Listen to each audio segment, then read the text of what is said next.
السلام علیکم ورحمۃ اللہ وبرکاتہ۔ فرائیڈے کمنٹ باکس کے 47ویں ایپیسوڈ کے ساتھ میں مفتی خالد قاسمی اپنے تمام بھائیوں، دوستوں، بہنوں اور احباب کی خدمت میں حاضر ہوں۔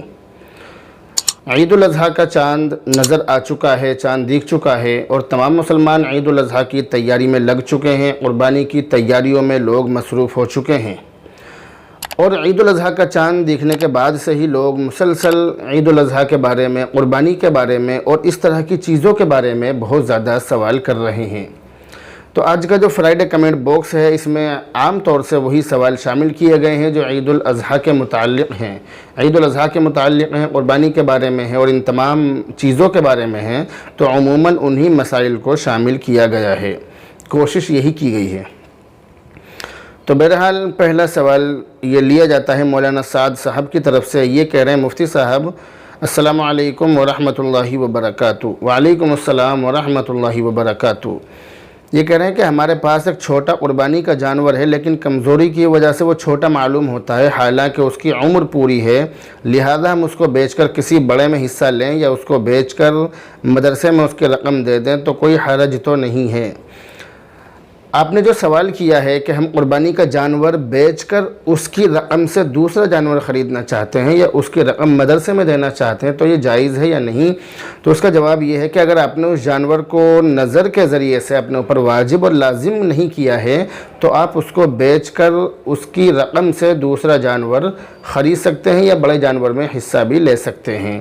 یہ اس وقت ہے جب آپ نے خاص طور سے اسی جانور کو نظر کے ذریعے سے اپنے اوپر لازم اور واجب نہ کیا ہو تو آپ دوسرا جانور خرید سکتے ہیں اس کے بدلے میں۔